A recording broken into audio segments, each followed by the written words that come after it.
Le chef du gouvernement d'union nationale libyen, Fayez al-Sarraj, souhaite que l'Union africaine apporte sa contribution au retour de la paix dans son pays, divisé par la guerre. Fayez al-Sarraj a exprimé au président du comité de haut niveau de l'Union africaine sur la crise libyenne, Denis Sassou Nguesso, l'intérêt de l'organisation d'une conférence de réconciliation.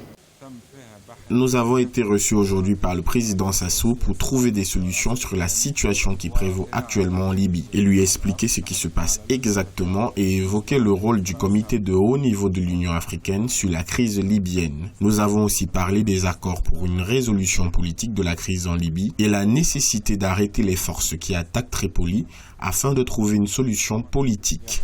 Depuis le 4 avril 2019, le gouvernement libyen reconnu par la communauté internationale et dirigé par Fayez al-Sarraj fait face à une offensive des troupes du maréchal Haftar sur la capitale Tripoli. Le 16 juin 2019, le chef du gouvernement libyen a proposé la tenue d'un forum libyen avec des élections cette année afin de sortir le pays de la crise. Il a appelé à la fermeté de l'Union africaine.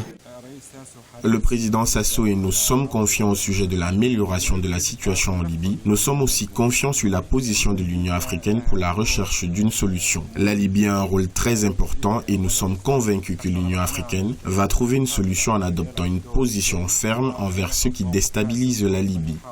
Sur le terrain, les combats entre l'armée gouvernementale et les forces du maréchal Haftar ont déjà causé la mort de 653 personnes, dont 41 civils et plus de 3500 blessés, d'après un récent bilan de l'Organisation mondiale de la santé.